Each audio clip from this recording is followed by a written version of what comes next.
Doctors said it was a mild skin infection. He was told to go home. By the next morning, his tissue was already dying, not infected. Dead. The pain wasn't normal. It wasn't sharp. It wasn't throbbing. It felt like pressure ripping outward from inside his body. And there was almost nothing visible on the skin. That's why this infection gets missed. No deep cut. No open wound. No injury anyone could point to. Just redness. Warmth. Swelling. But inside the tissue, blood flow was already shutting down. Doctors treated it like cellulitis. Antibiotics were started. Normally, that works. This time, it made no difference. Because this wasn't a surface infection. The bacteria wasn't inflaming tissue. It was erasing it. Cells were dying faster than the immune system could respond. Pain increased. Skin tightened. Movement became impossible. Blisters formed filled with dark fluid. The skin began changing color. That's when doctors noticed something else. Gas under the skin. That should never happen. CT scans were ordered immediately. The images showed something terrifying. The infection wasn't spreading outward. It was traveling along tissue planes, deep, fast, and silent. Surgeons were called. Not for treatment, for damage control. Because once this infection reaches muscle, mortality spikes sharply. Surgeons cut away dead tissue. Then more, then even more. But the infection kept advancing beyond the cuts. That's when doctors realized they were behind it.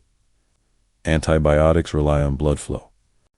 This bacteria destroys blood vessels first.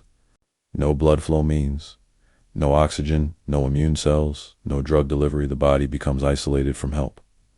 Instead of multiplying slowly, this infection releases toxins that kill cells instantly, collapse immune response, trigger massive inflammation. It turns healthy tissue into fuel.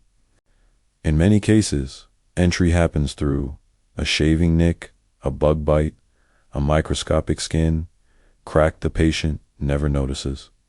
By the time pain appears, the infection is already established. That's what makes this infection lethal. It looks harmless early. Doctors rely on appearance, but this disease punishes delay.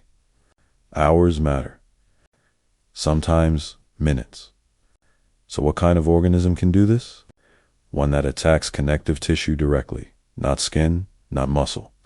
Something designed to move fast where the body can't easily defend itself. The most common cause is Streptococcus pyogenes, group A strep. The same bacteria that causes strep throat can, in rare conditions, become deadly. This condition is called necrotizing fasciitis. It spreads along fascia, the tissue that wraps muscles and organs. That's why it moves so fast. Stopping it requires massive surgery, intensive care. Organ support survivors often lose limbs, muscle mobility, survival dosing, T-mean recovery. Many patients remember one thing clearly. Doctors didn't panic at first. Because early on, this infection doesn't look dangerous. That delay is what costs lives.